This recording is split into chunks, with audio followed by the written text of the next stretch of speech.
founder, Peter Saunders. Back in 2020, BEC was delighted when Peter first reached out to BEC. Discovering the history of how and when their club had begun was a privilege. Over the past 5 years, Peter had cherished the opportunity to catch up with everyone at the club and even bring his family to witness this incredible sport. BEC will always be grateful to Peter, and it was deeply saddening for everyone when he passed away late last year at the remarkable age of 94. He was undoubtedly proud of BEC's achievements. As a token of their gratitude and appreciation for Peter, they would like to express their heartfelt thanks with a minute round of applause. Please join us now.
And now, starting the game, Bristol Thunder versus BEC. Please give it up for your finalists, 2025. Hello everyone, this is the grand final of the England Football League 2025. It's going to be a clash to remember.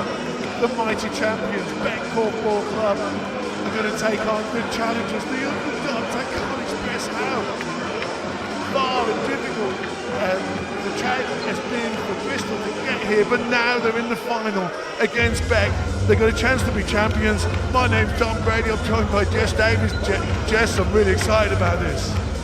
Yeah, we've got everything to be excited for, Tom. Bristol Thunder have done what many consider to be the impossible. They beat Trojans in that semi-final, and they did it in such great style. Hopefully they can bring a lot of that momentum and a lot of that passion and skill and athleticism in this young team. Hopefully they can bring that to this final today. And BEC, I mean, what haven't we said about BEC before? I mean, they're after the three-peat, they want to do it. They did the back-to-BEC last year, and now they're trying to go for that three-peat after what is a really successful season for them, undefeated in the England Korfball Premier League, and a really great showing in Europe with that bronze medal. So we'll talk a lot about BEC as we go through, because I think they're going to score some good goals, and I think a lot of their players are going to be familiar to people that have watched over the last few years. But Bristol less so. Bristol Thunder, 14 years old only, the club. They battled their way up into Premier League, not even recently, in the last few years, and now they've made it through to the final by beating Trojans, the mighty Trojans, in the semi-final. They've got some great players. We've coached some of them in the past when we coached together at Wales. Talk me through who you're expecting and hoping to come big for Bristol Thunder. Certainly, I mean, like you say, they've got skill throughout their squad. I mean, one of the players that I love to watch, loved to coach, and has been such a great addition to their squad this year has been Kira Wilcox. She has put in such a good showing. I mean, if we look at her stats, I mean, she finished the second female goal scorer in the England Korfball League in her first season in the National League, and that's unheard of. Really dangerous going forward. Decent long shot on the way out. I'm particularly interested in it turns out to be her husband, James Wilcox. He's got great control. He's got a really good vision of the game. He can move the ball around. Leo Comerford. Yeah, he could be huge for them today. I mean, he's going to have a tough challenge. He doesn't usually face many people who are the same physical stature as him, but certainly, I mean, certainly three of the BEC boys that he could come up against today would match him physically, so it'd be interesting to see what matchup he does get. Keep your eye out for number 32, Lizzie Ty, captain of Bristol Thunder, Ireland international, lots of experience, and she commentated early on in the day with us. I know she's up for this. It's going to be a massive final. Joe Bedford, in the traditional yellow and black of BEC, will line up there. Let's talk you through this attack as it happens. Kenzie Baldock, one of our favourites from when she played at Kingfishers, and she's continued that great form through to this. Billy Bixby at the back of the post. I've really enjoyed watching him play in Europe this year. And then we got Shannon Jones, strong division. There's Billy Bixby straight into the action. That's the sort of shot we're going to exchange from him, I think. Yeah, great to see. Really dynamic attacking to start with, passing that ball wide. Actually, reminiscent of some of the stuff that Besson was trying to do earlier, which is great to see. Toby Clark drives, moves, and Leo Comerford, this characteristic, almost little lazy shot off the top of his very, very long hands. I'm going to love this matchup. Toby Clark with his speed, he's so fast. And Leo has really developed his role around the post. Look at that move from Toby Clark. Now, the shot on the end wasn't great, but then he shows the strength of Leo Comerford. Oh, give it Wilcox. Yeah, just a little sliver of a travel there. Referees today, Joe Skeet and Chris West, two top-level referees. Should have good control. There's Billy Bixby, he's already mixing it up. And Joe Bedford, one of the most capped England players of all time. We were just saying before the game that the matchups are with Bristol, with Ireland players and Scottish players. Oh, and Toby Clark, I think he is an English guy. But it's virtually a whole England team almost in Beck. Yeah, for sure. I mean, I would struggle to name any of these players who wouldn't make it straight into an England lineup. Great shot on the outside from Kenzie Baldock. I mean, Kenzie Baldock into the action. Decent long shot. Great start from Beck, looking really positive, really trying to put the nail in the coffin early, but Bristol aren't phased. Nice step out from the post from Comerford. Leo Comerford, okay, Les Patel fall over in his own style, and that was that Ashley Warner. Just looks like she took a little shove there, a little knock. Yes, it was Ashley Warner. Oh, that's a little bit of a worrying sign. Yeah, I think it was her knee. I wonder if she overextended her knee slightly. So we didn't really highlight the Beck players. Who are you looking at for? I mean, we've already talked about Kenzie Baldock. We like watching her play. Joe Bedford, they're great. Who else? I mean, Blake Palford, number 3. Yeah, for sure. I mean, Blake, I'm pretty sure he finished top goal scorer of the National League. Again, you know, you can't not look at Blake for goals. All of their players, every single one of them is a threat. It's great to see that Ashley Warner seems to be okay. She's testing out that knee. She looks like she's going to be able to carry on, which is great. It's what we want to see. Rachel Turner, I mean, the performances she's put in, particularly in finals, has been phenomenal. So I'm really looking forward to seeing that matchup between Kira Wilcox and Rachel Turner. Is going to be really important for this game. Well, probably the two most aggressive go-ahead girls on the pitch playing against each other. I love to see that sort of matchup as well. And looks like so it's Lizzie Ty's got the job against Shannon Jones. Oh no, Lizzie's against Kenzie Baldock. Okay, Joe Bedford breezes around Wilcox. Hands it over to Billy Bixby, drops it down. Oh, I don't want to say worrying signs because it's early, but 2 good, strong goals from Beck. And that's to be expected. And I think as long as Bristol Thunder don't let that get to them, which it doesn't look like they are, they're still attacking hard, they're still doing everything they can to set up a nice attack, but they've just got to make sure that they don't get rattled by Beck are going to score. You can't stop them from scoring all the goals. So yeah, just take your time, set up play in your style. That's what we want to see from Bristol. Well, looking for positives for Bristol, and maybe not massive positives, is the crowd here. Like Beck have got their big contingent, they've got their 100 players, so everyone else of the 500 crowd here are going to be behind Bristol Thunder because they know what a journey they've been on and know what a fairy tale this would be for them to win this. And it's Beck's to lose, really. The pressure is all on them. And look, they are very solid, but they have shown pressure in the past, and that could be a factor. Yeah, they're a team that are only just now coming into their full potential, I think. You know, we've seen them year after year playing against Trojans in these finals, and now it feels like you say, the pressure is fully on them. They're reaching that pinnacle that Trojans did for so long, and I think the pressure is that they will start the next legacy. They will win the final after final after final after final like Trojans have done, and that's a lot of pressure on what is still pretty young shoulders. Yes, these players are very, very experienced, but that's because they've been playing for years and years as juniors. They're still relatively young. Yeah, but then we got Davish Patel on the ball. It's probably the oldest guy on the pitch. Just having a quick look around, but still very experienced. Retired from England a few years ago. I asked him today, did he regret that? And he said no, he's really enjoying his club Korfball. Ashley Warner. And there's Patel. Pulls that down. Him against Leo Comerford. That's a difficult game for Leo Comerford. Anybody playing against Blake Palford has got to have a difficult game. Toby Clark just couldn't quite get out there. It's going to be so hard for Toby to put pressure onto Blake's shot. We know that Blake is already really, really long. He's a really lengthy player, but he takes such a beautiful extension on his shot. And Toby, he's not the tallest of players, so it's going to be really hard for him. He's very quick though, which means that he will be able to put pressure on by using that speed, but it is going to be tricky for him. He's going to have to start close and be close pretty much like for the whole attack while he's moving. And there's, okay, Clark now, he allows Palverman to step up into the feed. Ashley Warner, decent shot, and there's that height advantage of Palverman's going to have over Toby Clark could pay as well. And shot from Ashley Warner, looking easy with Beck at the moment. At the moment, but again, Bristol just need to ride this wave. This is what Beck do. They were going to come out firing because they've got talent throughout their squad. Bristol, having spoken to their coaching team of John Bagnall, that's a nice shot from Leo Comerford. Leo Comerford, beautiful ball over the top. Speaking to them before the game, it sounds as if they really want to utilise their squads today, the Bristol squad. So I know they're going to be pushing hard to start with. And yes, okay, Becca pulled away at the start, but they just need to settle into this. That's a really good composed goal from Leo Comerford. And just a bit more like that. Just play their style and then they will be fine. Well, let's see. I think that their first job is to obviously just assess the attacking style of Beck, and we'll wait till we get back down the other end. Let's have a look at how the Bristol attacking. Beautiful, strong 2-2. And Wilcox working hard. Eventually gives it to Tamsin Ellis, and we see a free pass given. Probably against Patel, with Comerford with his big long reach trying to control the inside. He's had a great season as well, Leo. He's really coming into his style of play. He's so dominant around that post area, and he's actually learning how to do that really well. He's learned from the best now. A few seasons in the National League has meant that he's really picked up a lot of skills around the post.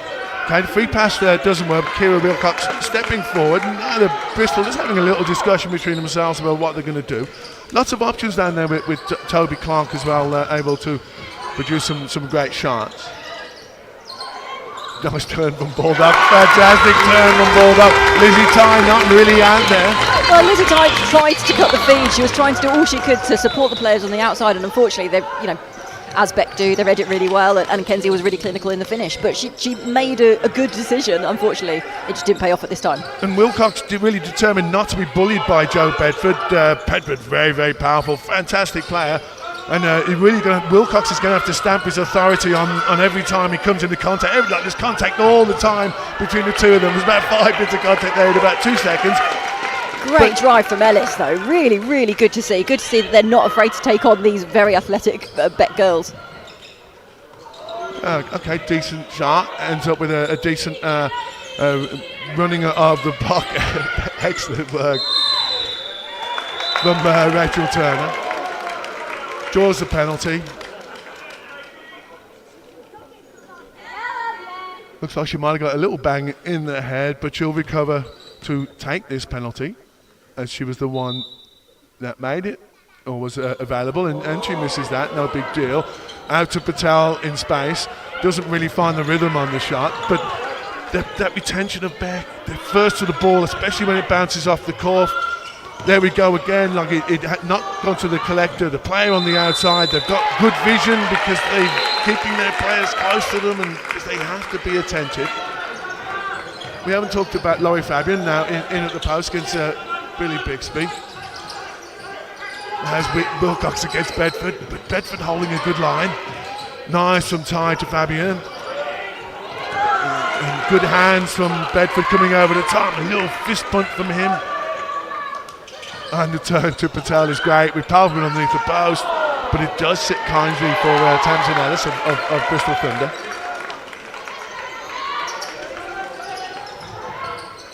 Okay, not too much movement before the first shot, but they can't afford to, let's say, expend too much energy or take too much risk. If they want to, they can get a good shot. They know they can get a good shot. And that's a little chink in the battle between Jace Wilcox and Joe Bedford. He drives in, just gets Joe Bedford the stiff arm out. That's really good. That's really promising signs from James Wilcox. Attacking against somebody like Joe Bedford, who is man-mounted. He's so physical. I mean, he's very, very athletic. I mean, clearly, very dynamic player. But it is great to see that he's willing to try and do what he can to work his way around him. In the meantime, a fantastic drive of Ashley Warner and drew a stonewall penalty against Kira Wilcox. And a little timeout from John Bagnall, one of the coaches of Bristol Thunder. A little bit of psychological gaze, but I suppose good no harm in a little early timeout, but Bristol steady themselves. They've weathered the storm. They've got a couple of goals, and they're in the game, Jess. Yeah, exactly that. They just need to, as we've been saying, just need to take that breather. Like you say, they've scored a couple of goals. They've broken the back of that. They don't want to come away with no goals. So they're doing all they need to do. They just need to take a breather, I think. It'll be interesting to know what John Bagnall's going to say to him. I think he's just saying we need a bit more composure. Let's get set up properly.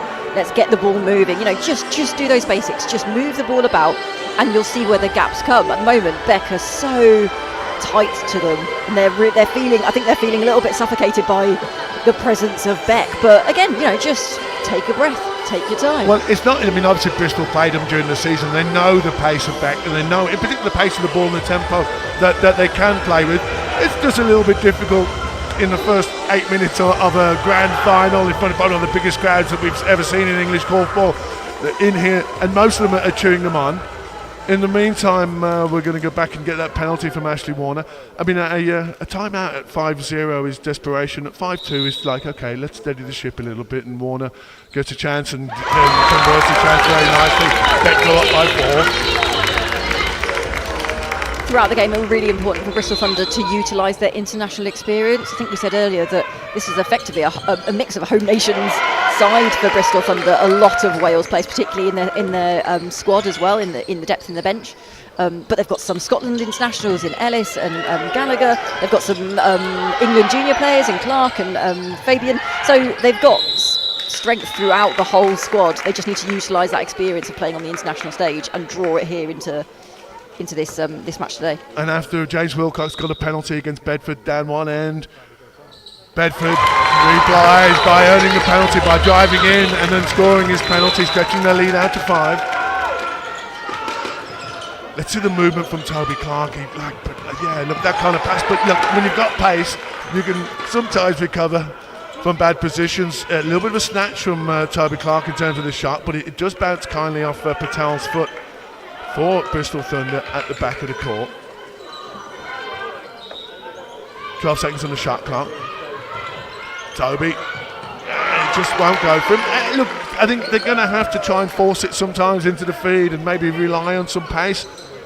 I'd like to see them just move the ball just a little bit more before they get into that setup, but BEC climbing all over those ball lines. Easy to say up here in the commentary box, Jess. Looks like it's quite difficult to do down there. Oh, for sure. But like you're saying, they've got to go into those places that they don't want to go in. They can't play Route 1 because BEC are so dominant and they're so good at stopping them and preventing them from doing what they want to do. So they've got to adapt and they've got to learn to play in a way that they don't want to play. But can they get BEC can they force BEC into a style? Because this is all kind of BEC on the outside. Look at that movement. Look at the tempo. Beautiful. And then Bedford round the back. Oh, that's a fantastic move. That is a Joe Bedford bread and butter goal. He loves that little move off the back, little turn in the feed. Well, the collect becomes the feed, and he loves that bounce in and drive in. If you watch his international games, he will do that every game. And he looked disappointed with himself, mainly because the aesthetic of the goal would have been so good, and that's a decent defence from Rachel Turner. Kira Wilcox, just a little shrug of the shoulders there. I'm hoping she can just keep her focus and keep her belief that she can do this. Yeah, they certainly can. I think in the initial phases of the game, I do think the matchups have gone in BEC's favour, in that I think if they'd have switched divisions, if they'd have ended up playing against the other ends, it would have been more in Bristol's favour. But they will adapt, they will learn, they will work their way out of this. They just need to get their way into the game. And Palferman reaching over Clark, and you've got to be clean there, and he wasn't clean, and that's going to give Bristol a well-needed free pass. We're going to see Kira Wilcox. She stepped kind of forward and inwards last time, ball coming back from Comerford. Beautiful, nice start, beautiful. Yes, that's what they need, Jess. Yeah, definitely, and that's what she can deliver. She's really, really clinical around that free pass area. Certainly within 5 metres. I mean, I'd back her to score all day long. So yeah, great to see. That'll be good for her confidence as well. They're certainly a confidence player. And that'll be good for Devesh Patel's confidence. Not that he needs too much of a boost, but he just found himself in space there. Maybe Comerford just not quite awake enough. Bixby putting good pressure on Fabian, but Fabian's done well. He's earned a good shot and he's taken a good shot. And Wilcox tried to come over the top of Bedford, and referee's happy to call that a foul. I think everyone thought that was a foul as well. Palferman to Patel, nice stroke. Look at the tempo, is great. And a wonderful turn. Major turn, and there is classic Palferman. That's where he likes to shoot from, and Patel can't quite get the handle on that, but he will shoot off rhythm. And there's that collection power. God, no way Rachel Turner can run around you in that sort of space. That is ridiculous. I mean, how did she get through there? The speed to change direction was incredible. She wasn't even on the penalty spot, and she managed to pull her out and then take a great running in shot. I was going to say that's a great setup, but there's the disadvantage of having a shorter, quicker player, admittedly, but he's playing against Palferman, who's got the longest arms in Korfball. He's reaching around.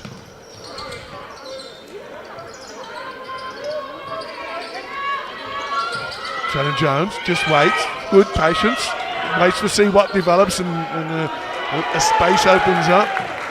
Yeah, well left by Tamsin Ellis. She, I thought she had a really good line, but as Shannon was coming through, she decided that actually I'm probably likely to draw foul here, so she just let her go through, which was a good decision from her. Toby Clark shoots decently off the bat. A couple of those need to start to drop if they're going to start to worry Palferman and maybe get Palferman to change his defensive style. Because at the moment you can see Palferman looking around a little bit to see where he can help out. In the end, Laurie Fabian pulls down that shot, sends Bristol back into attack, and I'm liking this rhythm a little bit more, and I think they're starting to climb into this game just a little bit. Yeah, you're right. I definitely prefer when Bristol Thunder decide to shoot from the outside first. I think so much of the time they've been going feed first, and Bristol are just, BEC are so good at reading that, and they're so athletic that they're able to cut the feed first time, so they need to play on the outside before looking for the inside. Bristol get a 25-second reset from the free pass. Nice, decent pass from Gallagher over to Toby Clark, but difficult to find lines, difficult to find space, and once again that height advantage is working against them. This is going to test Toby Clark. You know, he's going to have to keep going through that and face some of the vagaries of getting blammed and then just try and keep going. Let's see what he's made of. I don't know many people who play against Blake Palferman who it isn't a test for. I mean, for everybody it would be a tough ask, but yes, certainly, I mean, the height advantage is a big factor in this match for him. And that's good from Lizzie Ty, just felt it on her hand as it came over and then was able to pull it down. So 15 minutes gone, quarter of the game. BEC in control at the moment. Bristol building into it. A great shot on Toby Clark. Couple of goals and then could change the complexion of the game, Jess. For sure, and it's really good to see that those early blams from Blake hasn't got into his mindset. He's absolutely fine to just keep shooting, which is what he should do. You stop shooting, then they've won. There's nothing that you can't score if you're not shooting, obviously, but that mindset to be able to keep going, to push through it, is really important. Great goal from Billy Ashby in the meantime. Billy Ashby drops it down.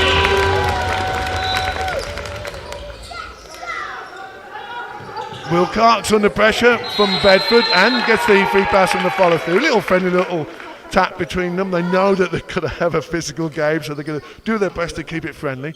In the meantime, Lizzie Ty sets up, gets it back off rhythm from the side from Wilcox. Now she gets the pass out to Tamsin Ellis, who comes up short, and Bedford celebrates a collect. I think he wasn't happy that they took the shot when Kent was on the floor, but what can you do? You've got to play to the whistle, and at this level, you've got to take that opportunity. Yeah, you've got to take your shots when they're there, and Patel in space, and Comerford waiting at the post for a shot that's never going to come down, except in the middle of the court. BEC have been so clinical, so clinical. I mean, it'd be really, really impressive if they can keep this up for the whole game, but we've got to hope that Bristol can start to do something, particularly in the defence. I'd like to see them taking maybe a few more risks to try and disrupt what BEC are able to do. Well, it's almost getting towards that stage where they have to just try and, okay, let's see if we can test them out by we take risks, and if we get away with it, then we might prosper. But yeah, it's looking like a massive hill for them to climb already. 7 goals down. Laurie Fabian drives through, tries a shot that didn't quite come off his hand right, and I think the referee didn't call it defended. Not quite sure what he called it. Look at the height of Kenzie Baldock and the two girls just trying to put some pressure on the ball on the way out. And I think this is probably, I don't really like to see teams defending out that much. But I think Bristol are going to do everything they can to change the rhythm of this game, change the flow.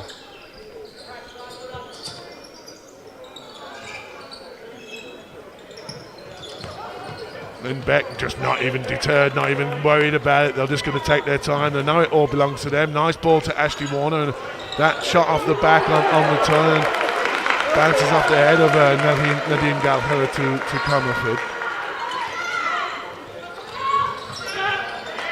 And there's that post, that pass into the post or into the feed. That a little bit too early, Jess? Yeah, certainly too early. Like I said earlier, I think they're going route one too quickly. I think they're trying to play at speed, but they're making the wrong decisions. They keep the ball much more open. Beck can't get a hand to everything. They can't be everywhere. Whereas when you're so focused on the post, they only have to take a fraction of a step forward and they can block it. Whereas when the further out you come, fair enough, yes, you're being pushed wider out. But I think if you start wider, make Beck make the decision. Do they come out to you or do they give you the space? And then you can get the momentum, get a few passes under your belt, and then you can start the attack. I think there might be some action on the Bristol Thunder bench. And yeah, we are going to see a change, and that's a great move. Honestly, I think when the game is going against you in such a fashion, then any change is a good change at the moment. Wilcox, he got around Bedford. Bedford looked unhappy, but I thought Wilcox, well, certainly with the step, not quite saw where the blocking of the ball came, but Wilcox earned that penalty. Now Toby Clark's coming up. Probably a good idea. He's had it difficult. Yeah, like we said, the matchup wasn't in his favour. I think there's still a role for him to play at some point in this match, but I think for now, as you've said, let's make the change, let's see something different. Great work from James Wilcox to earn that penalty, and even the shot that he took before that was really well worked. It's great to see that he's up for this game, because a game against Joe Bedford is easy for no one. And Leo Comerford coming off, and so I think that means Laurie Fabian has changed ends. As you identified earlier on, that maybe the matchup wasn't kind to them. Just to let you know, if you haven't kind of played a final before like this, they have to submit the teams which end they are at, and the coaches play a little bit of a game because they both know these teams, they both know each other quite well, as to get their matchup. And it just felt, I think, a little bit better for Beck than it did for Bristol. Let's see what this change can bring about.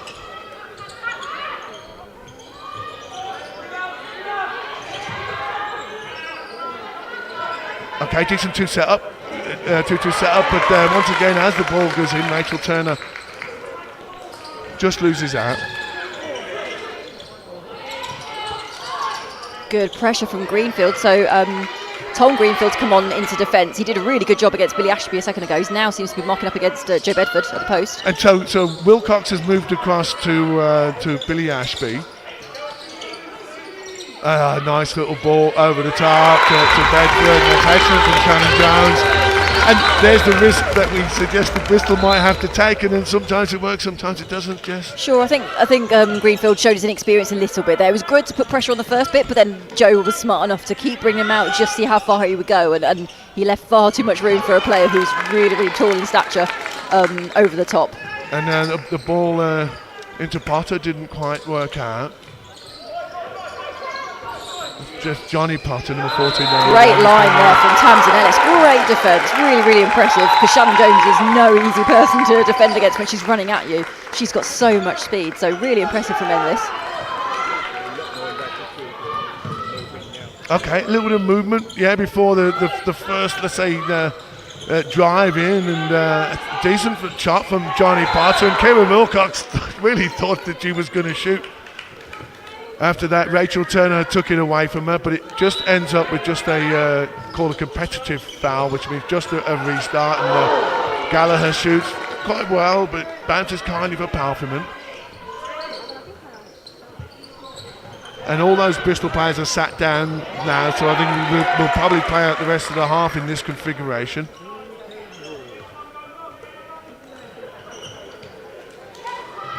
And there's Potter trying to make some space against Palfreyman. Does make space, takes a decent shot, but it's one shot and out. Yeah, it's a nice shot from him. That's promising to see again that he's willing to come on and put some shots up against the imposing figures of Patel and Palfreyman. And especially when you see Palfreyman going out and he's blocking, like a great player like Toby, and then you've got to come out and play him. And Greenfield just overcommitting against Billy Ashby, and Billy Ashby strodes nonchalantly to the line. He's going to take this himself. Needs help from Bedford at the post. Gets it. Takes a good shot. Great extension. Great goal. Yeah, you can't send Beck to the line. I mean, it's a great free pass from Billy Ashby. He's really, really clinical. You cannot afford to foul them in any way, because it's more than likely going to be a goal against you. And Wilcox just trying to, let's say, get away with it. A little bit of a cheeky one. Sometimes called defended, sometimes not. He hasn't just done it. He hasn't done enough in the referee's eyes there. That's nice.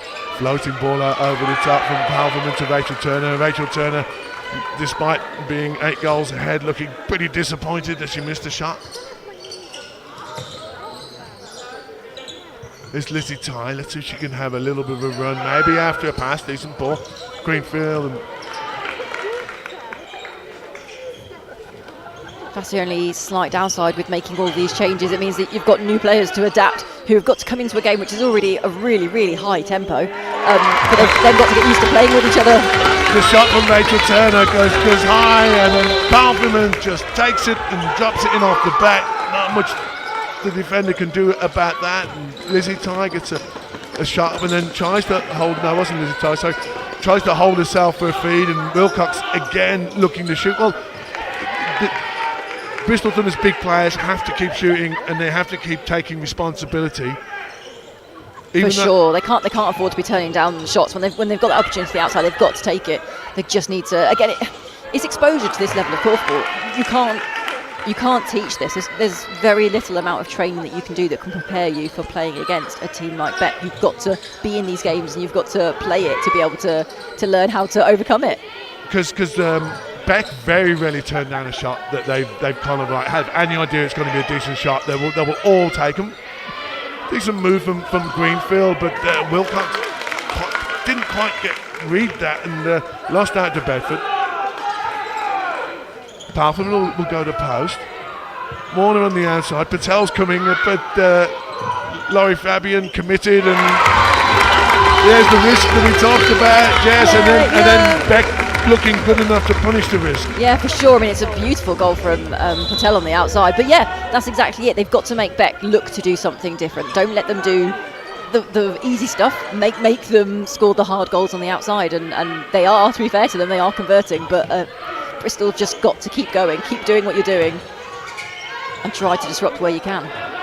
Laurie Fabian passes that to himself somehow and manages to step off the bat. Yeah, great extension on that shot from him. Really impressive stuff against Patel. Shannon Jones stands and delivers from about 8 metres. It's all BEC at the moment. It's kind of subdued the crowd. These crowd, they paid good money. They paid 20 quid to be here. They really want to see Bristol just thrive just a little bit more. But ever understanding that they've run up against a BEC team on a roll the last few years, unbeaten as you said yesterday this season. This is a Herculean task for them. It really is, and I think it would be for any team. Let's not, understate. That's a beautiful goal from Rachel Turner. Let's not understate how fantastic this BEC team is. As we've said, this is pretty much an England lineup. And when you imagine that, that's practically, I know they're not an A nation, but they're a beautiful goal from James Wilcox. Fantastic goal. Nice ball over the top. Wilcox read it perfectly, extended out for a good shot. Oh, Bedford drops it. That's a trademark move that he's got. He drops the body to one side, bounces it through, finds the space going through. I'm not quite, did it end up as a penalty that he's given in the end? It was, of course it was. Bedford dusts himself off, and we'll tuck this away, I'm pretty sure. Look at collected. Look, I was trying to talk up maybe BEC might mentally struggle under pressure earlier on. It was the fairy tale to Jess, I think, looking at this now. But I think that just goes to show how far they've come in the last 3 seasons or so. All those matches, those really close matches that they've had against Trojans, and all the really narrow defeats, and will they, won't they? I think that is paying dividends for them now. And like I said about Bristol, you've got to be in those games to learn. And this is Bristol's turn to be in those games to learn. And BEC have been through that themselves. They're almost mirroring the same kind of trajectory, really. Well, BEC have always been like a decent team, let's say, over the last 15 years or so. but they were in the shadow of Trojans all those years, and they went home literally in tears for so many years. I think now they feel it's their time. They're going to feast on this, I think. For sure, but if you know, theoretically, Bedford again. Great drive. Yeah, look, good commitment from Wilcox though. Wilcox come round and look, I'm really glad that Wilcox and Bedford are being friendly, because they are just going to make contact all day. That's a decent sell. Nice two position. Gallagher's trying to find space to drive round, but they really can't rely on that second feed, particularly when it's against Blake Plough-From, and he's reading it all day long. Those long arms are just meaning that he can stand almost behind the player and still reach over it without making any contact, and it's impressive stuff. But yeah, that's good. I would like to see Kira Wilcox shooting more from distance, and that's her first shot from. Together more in the game, they're kind of top female scorer for the year, or was she a total top scorer for the year? Yeah, the total. But you know, Beck know that, and they're looking at they're covering each other to make her chances a little bit smaller, and that's a poor shot from Bedford, but the Beck Army marches on, and Bristol, the tempo that they thought they showed maybe with little glimpses of in the middle of the first half seems to have gone. The confidence in the pass has gone. I think half-time going to come at a good time for them, as we say in commentator cliche talk. Yeah, they really need to regroup. They need that time to take a breather, take stock, and go, okay, look, yes, we didn't we didn't match up to them in the first half. We go again in the second. Let's try something new. Let's get a new game plan. Maybe they need to make some further subs, though I do actually think that this is a good lineup for them. I think this is working at the moment. Well, we wanted to see Neve Sully, who really was fantastic for us when she played for Wales. Hasn't made the pitch just yet, but I hope Bristol do give an opportunity to Neve and maybe a few of the other players. Sure, Andrew May's a good one. I'd like to see him on the pitch. He's again has done some great things for Wales. That's a beautiful goal from Kira Wilcox. The second shot she got, but they got the collection of the first one. Then she went and found some space and dropped it down.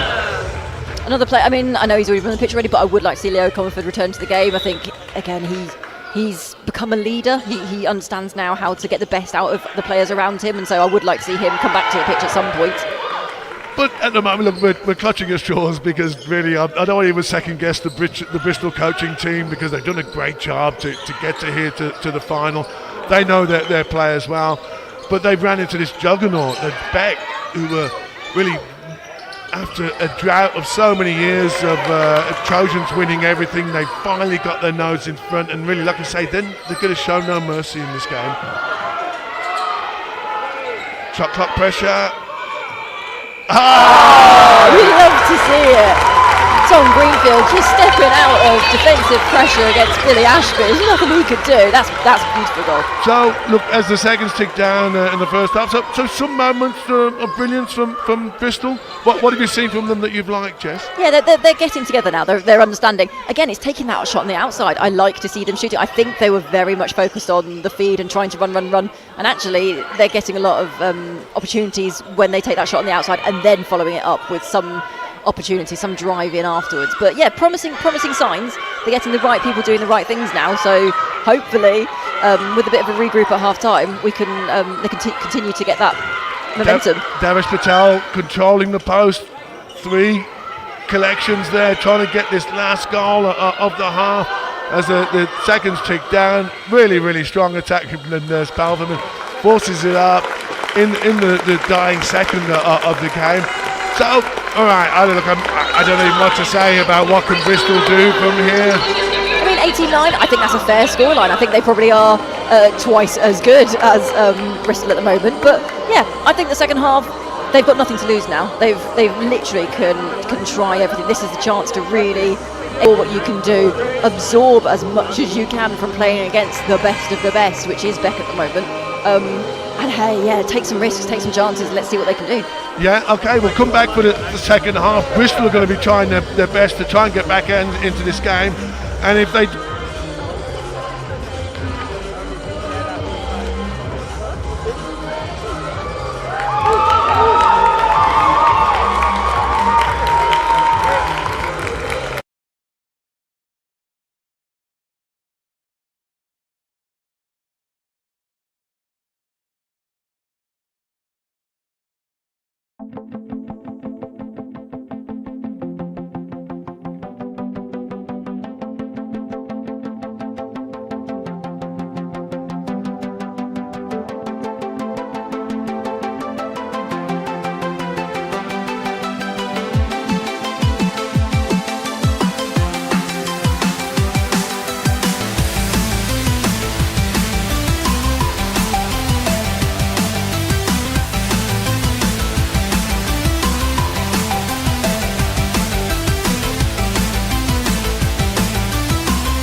Welcome back to the second half of the 2025 England Grand Final playoff.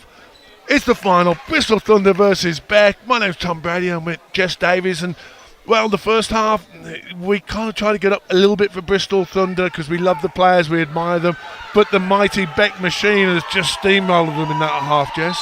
Yeah, they just can't be stopped at the moment, and that's I mean, it's great to see. It's a great showcase of Korfball. I mean, Becker showing their dominance. That's a nice early shot from Lizzie Ty. Definitely nice shot, but it bounced kindly for BEC, and that's been one of the stories of BEC retention because the Bristol defenders have had to have eyes only on the individual opponent, and it hasn't left much room for tactical defence. There, the Palferman with his shot. So tough first half for Bristol Thunder. We're going to see what they can do in the second half. Shot from Rachel Turner bounces twice off, and Palferman showing off the abundance of riches that BEC have. That he's playing the post with Ashley Warner and Rachel Turner on the outside. Davish Patel completes that division. And shot from Rachel Turner. Control. Yeah, control. Discipline, exactly that. retention, shooting. Really impressive stuff from BEC. Really good recycling of the ball. Nobody's quite sure if we're switching ends, but we are. Yeah, really impressive stuff from BEC. Really clinical. Set it up really well. Good discipline from Rachel Turner, driving in, getting her player Nadine Gallagher off balance, and then finishing it with a nice two-footed shot. So we generally are very optimistic about every game, and we like to try and keep it alive in your mind until the end. But I think we can probably say that BEC are going to be very, very, very strong favourites to win from here. What can Bristol do to enjoy this game and take something positive out of it, Jess? Like I was saying earlier, they just need to be a sponge. They just need to enjoy these moments. You're here. You're in a final. You've earned your place here. You know, let's not forget that they're not here through any luck. They worked hard. They've had a really good season to get here, and they've got to learn. They've got to absorb all of what's going on around them, the players they're playing against. Some of these players were playing last year in the promo final, which they lost, and yet now they're here in the grand final of the Premier League. So they're still learning. They're still pretty young. And a lot of them play international level that is less than the level that England play at. So, again, it's just a learning curve for them. They've got the skill and the talent. They just need exposure to this standard of Korfball. Well, this is a decent attack for Bristol Thunder, but unfortunately Nadine Gallagher didn't quite read it as it went off the bat. But they did manage to retain a couple of shots. I don't expect to see BEC let up, nor should they. Really, they've worked hard the whole season to get on this grand final pitch with over 500 fans to try and showcase their talents and their goals, but their talents are proving too much for Bristol Thunder at the moment. As we see another substitute for Bristol Thunder. I didn't see any at half time, but we're going to see another one now. Yeah, looks as if Kira Washtoll will be coming on for Nadine Gallagher. Another Wales international. Good to see her making her way onto the pitch. I think she's got previous National League experience with Cambridge Tigers. It was quite heartwarming, just off camera. Maybe you did see it, but we finished commentary of the first half as Bristol Thunder kind of left the hall to have their half-time talk. All the crowd stood up, gave them a standing ovation. We're with you, like you're fighting the good battle. You're up against a good team. We want you to do well, and that was very nice to see that the rest of the Korfball community supporting Bristol in what's looking like it's going to be a difficult moment and another difficult 30 minutes coming up for them. But still, let's get back and try and enjoy the Korfball, in particular the Korfball BEC are playing.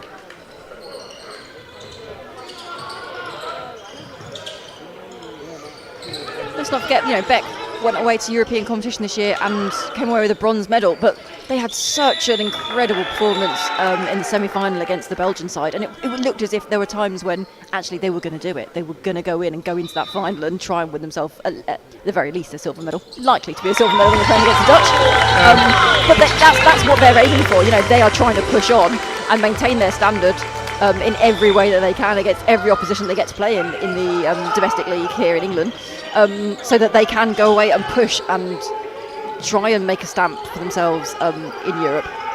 And for players like James Wilcox, they're out there trying to work on Bedford. Go toe to toe, do your best, as he has tried to do from the beginning of the game, but don't let up on that. They've got to challenge themselves and move themselves forward.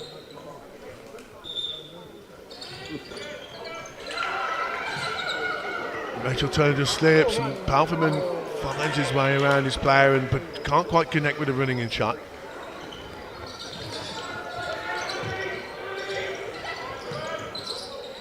Good drive from Ellis, but the ball just gets, I think, squeezed between Ashby and herself, so she's not able to take the shot. That's great from Wilcox on Bedford. It looks like Lizzie Ty losing out to Shannon Jones underneath the post.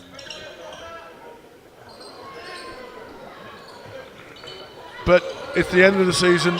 Bristol Thunder are going to give it all in these last 25 minutes for this crowd and for you, but it comes out to Blake Palferman takes a decent shot. Patel controls it on the inside, and yeah, they're doing a little switching across boy-girl this time. Palferman's round. Now Patel's going to be the free one. And we're going to reset. Oh, it doesn't reset, but there's still plenty of time because they were so quick in the first phase. Oh, that's great of Rachel Turner, just patient enough to put it out to Ashley Warner, and can't quite go this time, but they're looking fantastic at the moment, Beck. I'd like to see Lizzie Ty get more into the game. She's had a really quiet half so far. I don't know that we've mentioned her much at all. It'd be great to see her trying to take on Shannon Jones and maybe do a bit more attacking on the outside.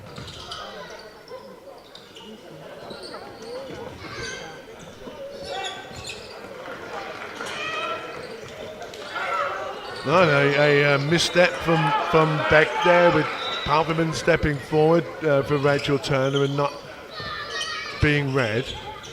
And Beck defending on the way out, and now they realise that's probably not like a great idea. Let's let the ball go and let's all enjoy a bit more of the attack. And Korfball, Lizzie Ty from range, comes up short.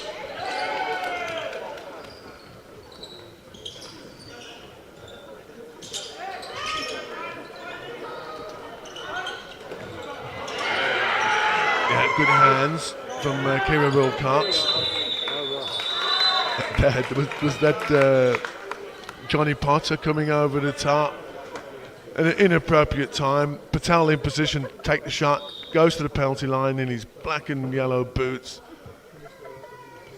and comes up short. Turner. Ashley Warner, never turns a shot down. That's what I love about her. If she's in the right position, she will always shoot. Quite right. I mean, a really good message to send to all players, but particularly young girls who potentially often think they need to turn the shot down because there's usually a boy free somewhere that's shouting at them. So yeah, really good. Young girls, if you doubt yourself, always look at Ashley Warner. Always shoot that shot. Always shoot the shot. She's out there to shoot the shot, and that's what she'll do. And the hardest thing to keep doing is that when the ball is not going in, is you've got to keep shooting the shot. That's what your job is. If you're not going to do that job, you've got to get off. And she's a great example of that. Not whether you're feeling good or not, it's whether you're in the right position and the ball is coming at the right height, then you have to take that shot. And really great effort from Tom Greenfield against Billy Ashby. He's really trying to do everything he can to work his way around him and get the shot up, and it's really good to see. He's putting a lot of effort in. There's Ashley Warner again to Rachel Turner. I love the way they switch the angle with Palferman stepping up, and now they transition into another running the block. There's Ashley Warner, never turns a shot down. And up it goes.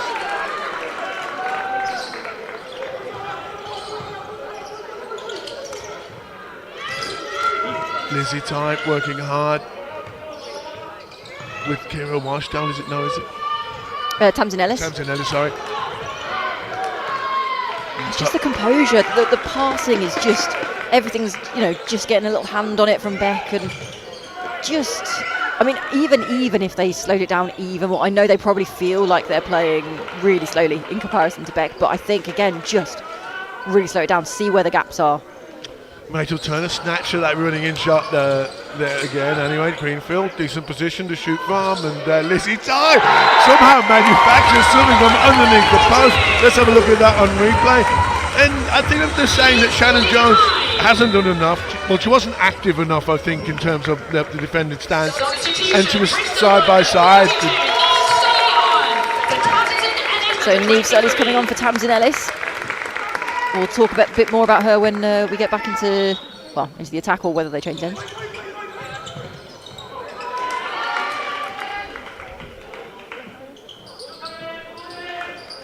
Yeah, so Neve Sully really enjoyed coaching her at Wales. Look at that, straight in, take the shot. That's your job, take the shot.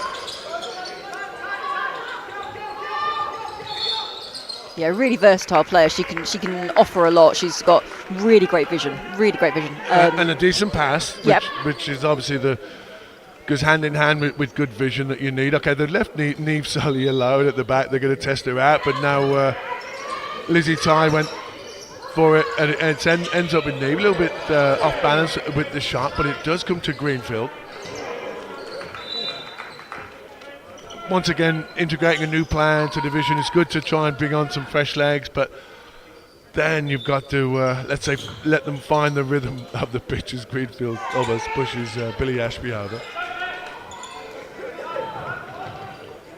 A couple of BEC players warming up, so it feels as if we might see a couple of substitutions from them as well, which would be good to get a few new people into the game. And that's a great tempo attack from BEC, resulting in a shot from Palferman and a good pick up from Rachel Turner, and it's back out of Palferman again. This is great attacking. Look at a fight from Warner coming out, but Kira Washdell wins that fight.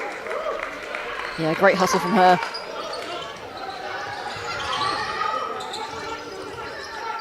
Wilcox doing everything he can, but that lateral movement, which normally serves him so well, that's a great ball over to Neve Sully, who drops it there. Has a two-fisted celebration when she puts it in.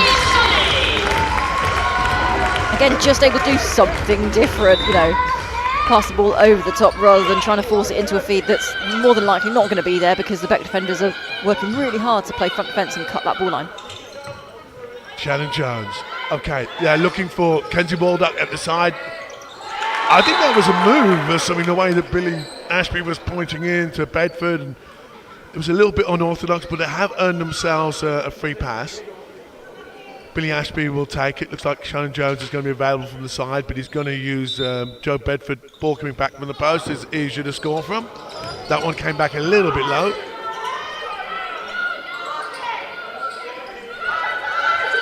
And there's Billy Ashby again. Nice, good control with his shot, good extension. Won't go. He apologised after that shot, but I mean, it was practically in. There was absolutely no need to apologise. Exactly the right shot to take. I mean, wow. If we're turning down shots like that, then we really are in trouble.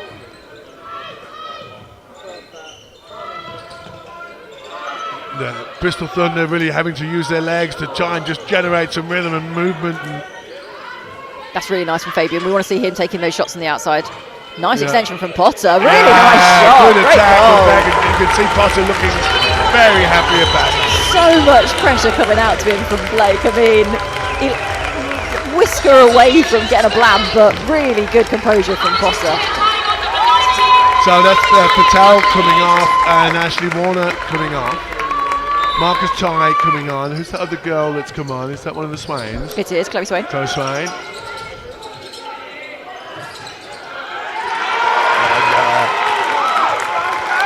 Wales captain James Wilcox manages to get his hand to that. I think he's still captain at the moment. Nice shot from Potter off the back. Good to see him getting into this game. A good recovery of the ball as it was surely heading out. And then Kira Wilcox, she just trying to, so Rachel Turner's just decided, look, I'm not going to let you shoot. I'm not going to give you anything. And you could see that, well, Kira, I was surprised by the great stats that she had this year, because she's only so young into the game and she hasn't been playing that long.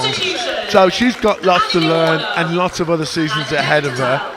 But at the moment, Rachel Turner decided, I'm going to imprint on you, and I'm going to make sure you remember this occasion when you get a little bit better, because you will definitely get better. Oh, 100%. I think that's testament to how much potential she has, that people are recognising her talent, and the fact that she finished, I think it was 5th goal scorer in overall, boys and girls. That's huge for your first season in the National League. So yeah, people are recognising her as a talent and a threat. And yes, okay, Rachel Turner at the moment is neutralising that threat a little bit, but that's testament to how worried they are about her. The fact that they've put such a great defender as Rachel Turner on her. And a timeout from Beck. They've made quite a few subs now anyway. We'll try and talk you through them as they come up, and I suspect that we'll see a few Bristol subs as we come on. Talk a little bit about the Bronze Medal game. Nomad's good performance against Trojans. Yeah, really great performance against Trojans. I mean, a slightly odd matchup in that the Nomads coach, Neela Brennan, was having to play against them for Trojans. But yeah, Nomads came out fighting. I mean, some names that we're not used to talking about really stepping up and performing, particularly some of those boys. Sam Lee had a phenomenal game. I think he scored something like 6 goals. Ellis Bassam the same. I think he was a good 5 or 6 goals. Really, really dominant performance from them. The Bell brothers are always entertaining to watch. They controlled the post area really, really well. And equally, the girls doing some really good work. Libby Thomas had a really tough game against Neela Brenner, but she really turned it on in the second half. A great matchup between a young up-and-coming girl. I'm not saying Neela is not up-and-coming, but she's earned a lot of England caps, and she's earned a lot of probably like 10 league medals, and now she's stepping into coaching as well as keeping her playing going. What a great coach to learn from a young, aggressive, great girl like Libby Thomas, who's I think in the under 19s already. All the ball lines all disappearing with Beck that just seemed to be reading everything and covering everything.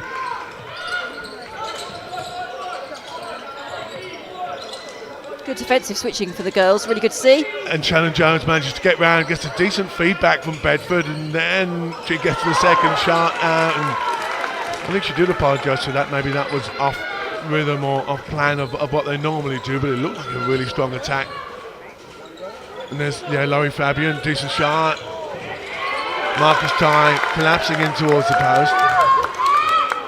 So a tough game to watch for the Ties today. So we've got Marcus Ty playing for Beck. We've then got Lizzie Ty, his sister, playing for Bristol Thunder, and we've got John Ty, their dad, assistant coach for Bristol Thunder. So the Ty family, I don't know who they're supporting. Well, but there's a big contingent of them here, and I think they're going to choose one or the other. There's a lot of Patels as well. My mate Davesh Patel, he's got a big family contingent here today. It's great to see that even someone like Davesh Patel, that he's still excited enough to get his family down and watch him play after 20 great seasons he's had in this league already.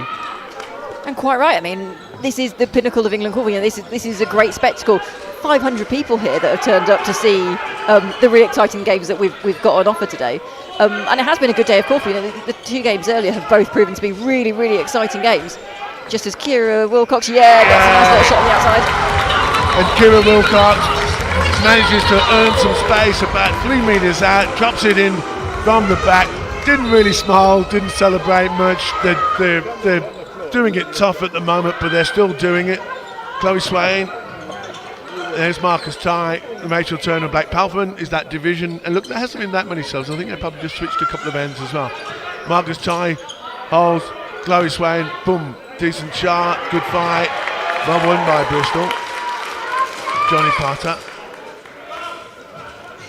Yeah, I think Bristol have the momentum at the moment. I mean, certainly they've got the last goal, but it feels as if, unlucky from this time. It feels as if they're up for this bit more now. I think they've realised that Beck have made a few subs, and that's to their credit, because it now means that there's a few new players that they can get after and try and attack against.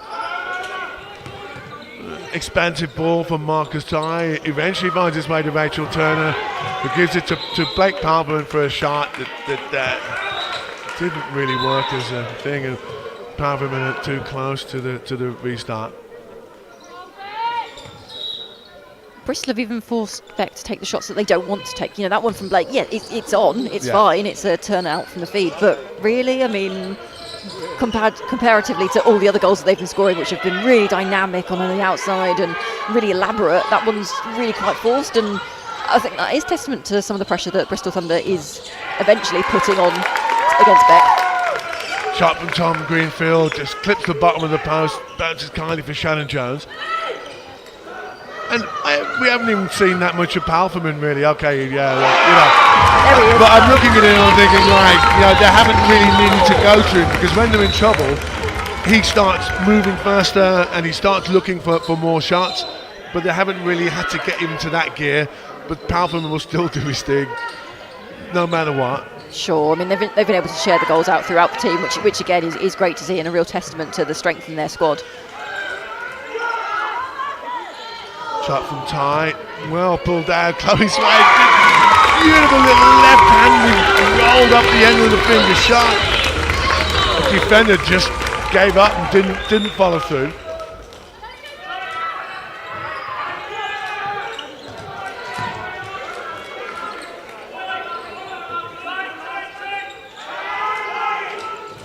And here we go. Okay, so I think Bristol have stopped moving. They just lost a bit of confidence in their pass. They don't know quite really where to create ball lines. Great goal from Davish Patel.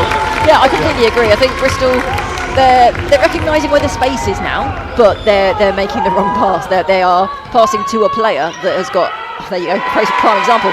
They're passing to a player that's got a defender playing on the ball line, and they're not putting it, they're not comfortable enough to put it into a space, float it into that space for somebody to run onto, because it means you're having to work twice as hard. But that's what's necessary. It's a great goal for Bedford. Great goal from Bedford. He watched it coming over the shoulder of Wilcox, took his beautiful little step back, and really not much Wilcox can do when the ball's floated over the top like that, and Bedford drops it down. And I thought Wilcox tried to force it there a little bit against Bedford, and Bedford probably disappointed a bit that was a free pass. Anyway, doesn't matter. And they did the double team with Shannon Jones coming around the side of Lizzie Ty, earning a defended decision.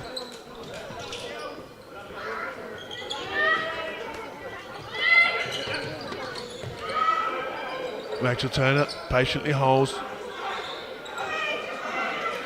Marcus Ty. See, they don't like go conventionally directly to the feed. They just work the ball until they find the space. Rachel Turner dropping it down from the outside. I respect BEC for respecting the game. They're going to play this out for the 60 minutes. They're going to score as many goals as they can, and then. Quite right. I mean, yeah, it's exactly what they should be doing. You know, you can't take your foot off the gas. They've got to put their stamp on the game and just show to everyone just what they can do, what is possible for BEC. And at the moment, I don't know what the ceiling of their potential is. We've got to look forward to next season. Will they go unbeaten again? And then really for them, the challenge, like I say, is that European competition. Just how close to the Dutch and the Belgians can they get? Well, with the international Korfball league, like used to be the Europa Cup, and now is extended into a Champions League with multiple phases. I think BEC have just played the most expensive season that the English club has played, because they've been, I think, away to 3 or 4 international tournaments to earn their bronze. So yeah, fantastic. But they didn't do all that in that training to not enjoy this moment in front of a crowd. You don't get that much of a chance to play in front of a crowd. They're going to show what they got, and they've got to show their coach John Denton. We haven't given a chance to talk about his coaching genius, because his players have been making it look so effortless. Neve Sully, shot from a decent position, does go wide, but picked up by Wilcox. See, that there was an example, that ball that Wilcox just passed to Sully. That's an example of the pass that I don't want to see, that I'm talking about. He's passing it, yes, okay, it got there, but I think it was Shannon Jones who was defending her, was able to get a hand on it. I just think, turn that one down and pass it over the shoulder, pass it into the space. That's what I would like to see anyway. That's a typical Palverman shot, when he just does a little hurry up coming away. It doesn't quite often fall that well short though. Great ball from Sully, that's the one, into a space. To Greenfield, looked like he might be able to do something with it directly, but they do manage to keep it alive through a collection from Neve Sully, who just has a misunderstanding with Lizzie Ty.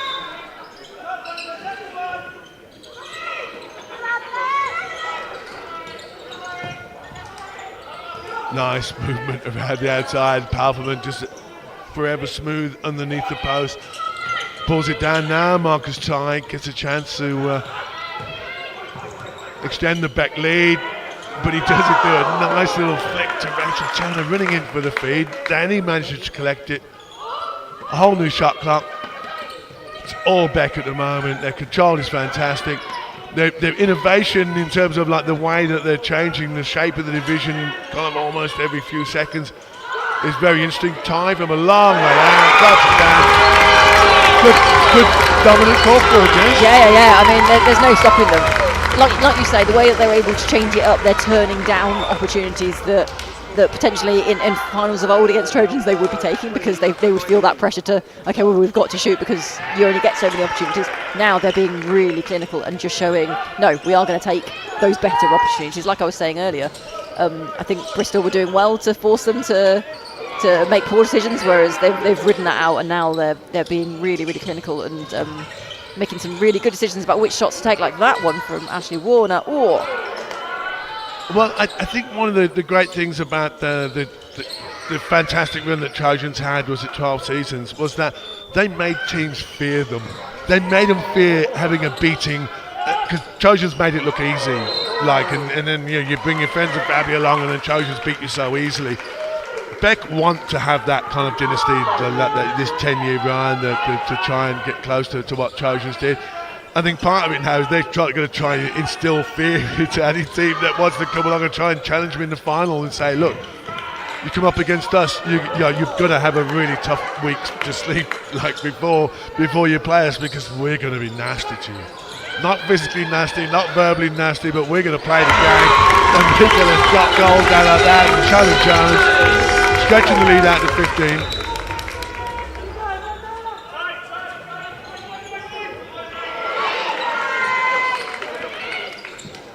I don't know how many interceptions Blake Pufferman has had this game, but almost another identical goal. Oh wow, goal from Shannon Jones. Acrobatics there between Greenfield and Patel. Good commitment from Patel, and I thought his tap was going to be good enough, and referees didn't see anything. Everyone friendly little taps. Game's been played in good spirit. That's nice. That's really well worked between the girls at the post, but the pass just isn't good enough. And there's Kira. She does a little cutback. Excellent. Potter now out to Fabian, under pressure from Ty, really driving himself out, and Kira Wilcox turns on one, which is great. I'd like to see this, maybe like Kira take this last 7 minutes, try and score some individual goals, try and do something to make yourself and your team feel better about what is going to be a big loss.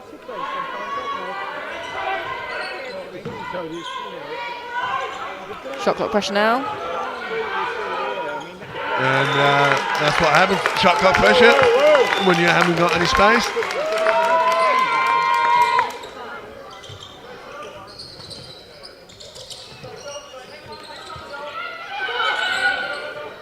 I mean, could Bristol have played some rebound, or is that too much of a risk? No, there is no such thing as too much of a risk at this point. I mean, certainly, yeah, I would like to see them change it up, do something. I think I've seen them kind of like sporadically, as you do, try and keep a player out, but maybe some sort of systematic. I mean, I'm just touching against George here for Bristol. I really don't want to criticise their coaching staff. They've done fantastic to get here.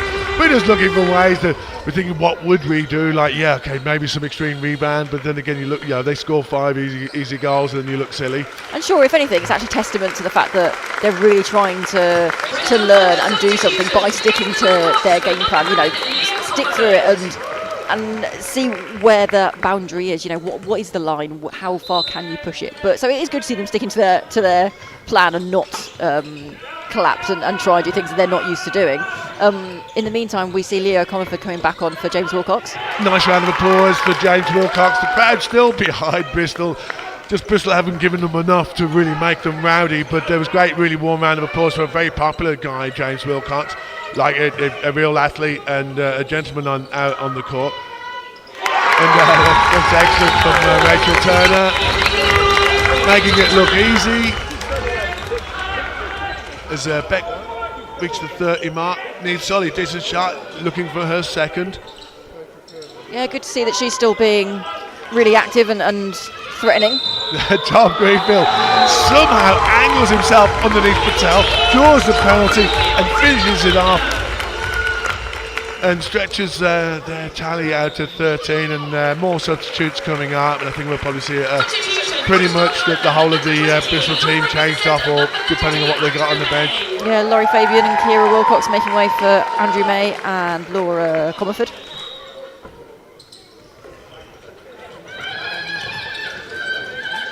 Bedford. So it's good to see Leo Comerford against Bedford. Let's see what Leo can do. I thought it was a good little battle between Wilcox and Bedford. Good dog. I don't know, a little bit harsh on the referees, but the referee's still respecting the game. There's no free goals here, no matter if your goals behind at the moment. Decent from Shannon Jones. Well picked up from Bedford. Can Comerford challenge Bedford? and he does get a long one that bounces over to his collect tally.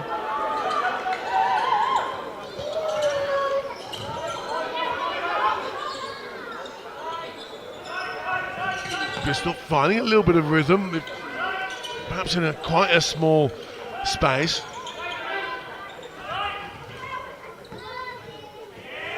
And, a little bit of desperation in the shot from Kira Washdell there, just trying to make something happen. Nice, Patel from Bedford, goes to the one hand, doesn't work. I'm saying when Joe Bedford's smiling during the game. Doesn't often smile during playing Korfball, but he's clearly really enjoying himself. Well, it's normally a grimace. He likes to grimace because he tries like hard, but he's got a lot to smile about for this game. BEC just cruising to their 3rd championship in a row.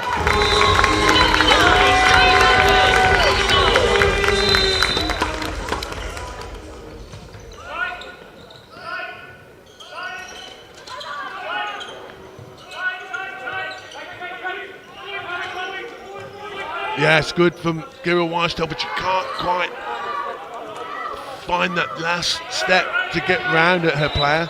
7 seconds on the shot clock. Bristol gonna have to play hurry up Korfball. It doesn't matter because Rachel Turner got intercepted, as BEC have intercepted so many today. Ashley Warner, great shot from long range, just like a smidgen outside of her normal range, but she does shoot well long, and that when you see Joe Bedford let the ball come across you, you know he's going that side. Leo come up and seen that before, put himself in the right position, drew the foul, and it's all smiles down there. Yeah, clever play from Leo Comfort, and that's exactly what we were saying at the start of the match with him he's not usually playing against somebody quite so physical as himself, so it's really good to see that again he's learning and adapting, and yeah, I can't sing Leo's praises enough really. It feels as if the scoreline's going to be reminiscent of when the two teams face each other towards the start of the season at BEC. The scoreline then was 33-19, so it feels as if we might be treated to a similar scoreline.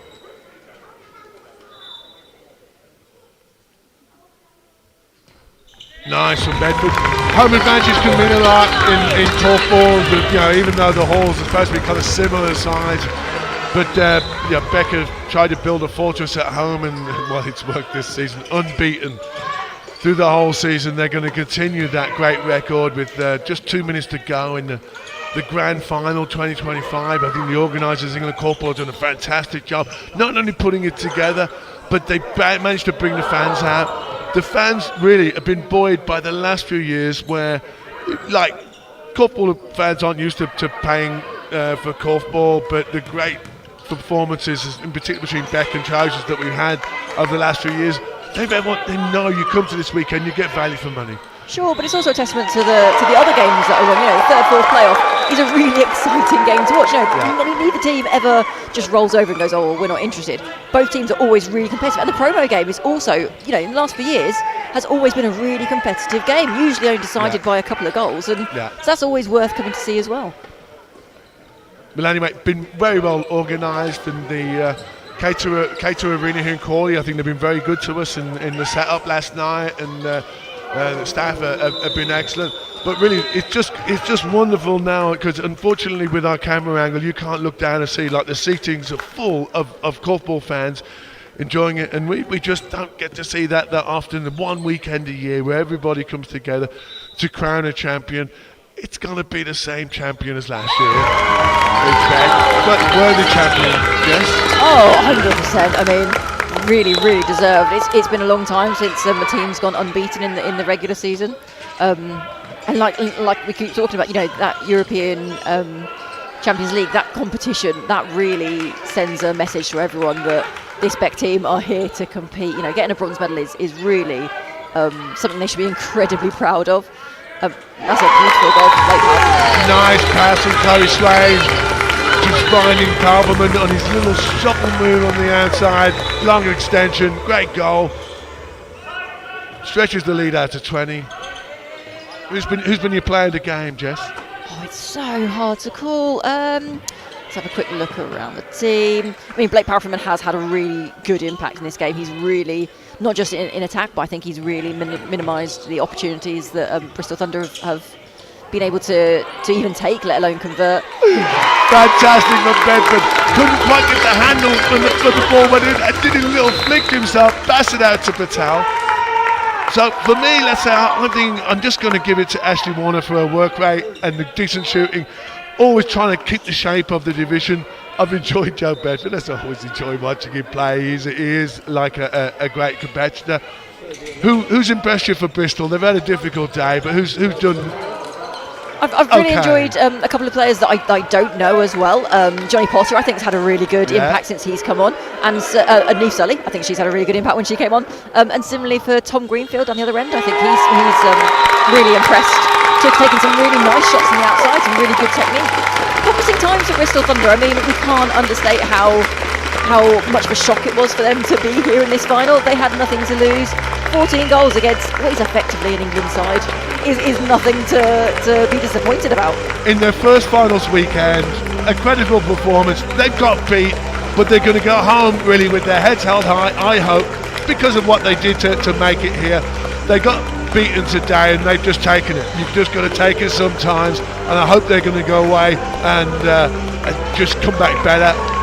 Where can Beck go from here? Look, really, the three-peat, the bronze medal, how much better can they get? I think there is still room. There's still space for them to be even more clinical. I think for them, it's like you were saying, it's going after that dynasty. They've got to try and do the Trojans, be the next team that are going to be here year after year after year after year, and make sure that they've got that squad. I think that's the only thing that people have been able to say against Beck, perhaps, is that maybe they've got, certainly a starting 8. Have they got a starting 10?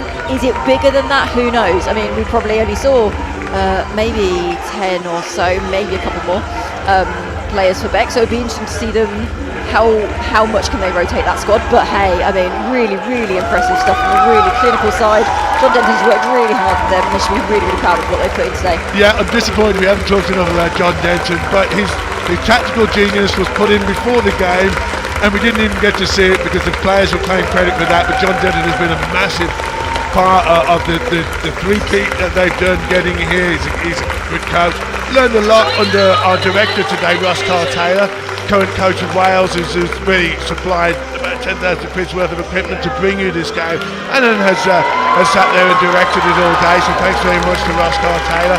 Thanks for Ian Woodcart for the work that he's done in terms of commentating and for the interviews that you're going to see coming up. Thanks to Jeff Davis for wonderful, insightful comments forever. My name's Tom Brady, and I'm giving the last word to my friend Jess. Thanks, Tom. Yep, incredible day of Korfball. Really good to see. Everyone's loved being here. It's great to see this many people turn up for the sport that we love so much. Let's do it again next year, shall we? See you all next year.